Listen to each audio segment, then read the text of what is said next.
Assalamualaikum warahmatullahi wabarakatuh. Sahabatku sebangsa setanah air, saat kita bercerita tentang tokoh pahlawan dari kota Jepara, di benak kita biasanya muncul nama-nama R.A. Kartini, Ratu Kalinyamat, atau Ratu Sima. Jepara juga memiliki pahlawan nasional yang berprofesi sebagai dokter. Dia adalah Dr. Cipto Mangunkusumo. Sebagai guru, saya pernah mengetes murid-murid dengan pertanyaan, coba sebutkan nama-nama tokoh nasional, pahlawan nasional yang berasal dari Jepara. Tidak satu pun dari mereka yang menjawab Dr. Cipto Mangunkusumo. Lalu, pada kesempatan kali ini, saya akan bercerita tentang kisah keteladanan Dr. Cipto Mangunkusumo. Sahabatku sebangsa setanah air, kisah keteladanan pertama adalah Cipto sebagai dokter. Nama Dr. Cipto Mangunkusumo telah diabadikan oleh negara sebagai nama Rumah Sakit Umum Pusat Nasional di Jakarta. Sebuah pengakuan yang luar biasa dari negara untuk pahlawan kebanggaan kita. Ini membuktikan bahwa Dr. Cipto sangat berjasa di bidang kesehatan dan kemanusiaan. Dr. Cipto mendapatkan julukan dokter rakyat, dokter yang merakyat, karena beliau terkenal selalu bersedia mengobati rakyat-rakyat kecil dan ia tidak pernah meminta bayaran.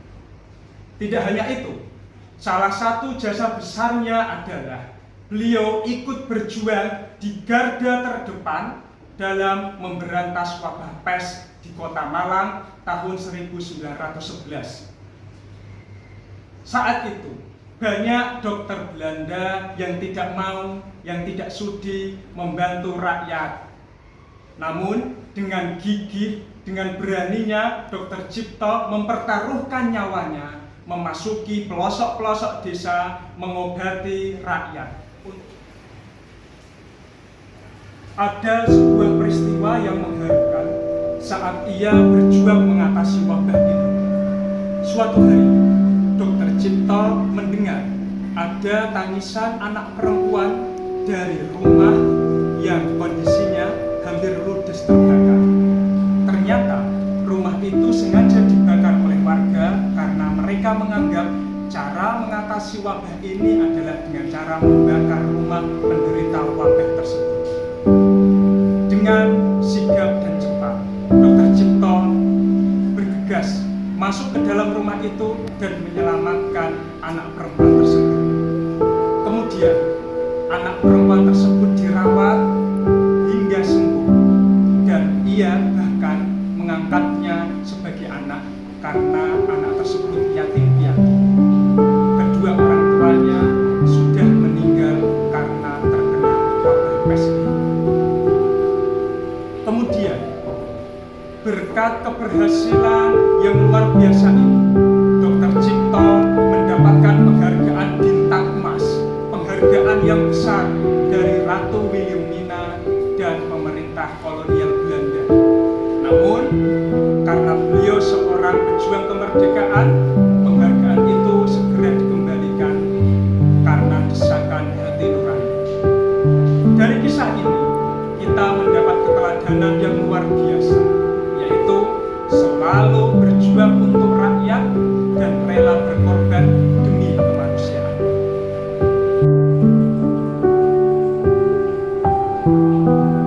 Sahabatku sebangsa setanah air, kisah keteladanan kedua adalah Dr. Cipto sebagai pejuang kemerdekaan. Dulu di Stovia, sekolah unggulan Belanda, terdapat peraturan yang sangat diskriminatif. Semua siswa dari Jawa dan Sumatera yang bukan beragama Kristen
sebangsa setanah air, kita pasti penasaran bagaimana bisa Dr. Cipto tumbuh menjadi pemuda yang cerdas dan pemberani.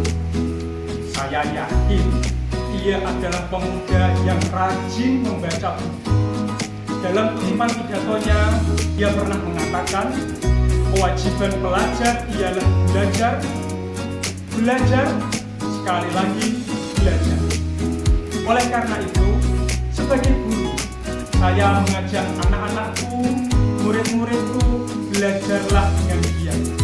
Bacalah buku-bukumu. Sering-seringlah engkau mengunjungi perpustakaan sekolah untuk membaca, supaya kamu menjadi pemuda yang cerdas, yang jujur, dan pemberani. Demikian kisah keteladanan dari pahlawan kebanggaan kita, Dr. Cipto Mangunkusumo. Sekian, terima kasih. Wassalamualaikum warahmatullahi wabarakatuh.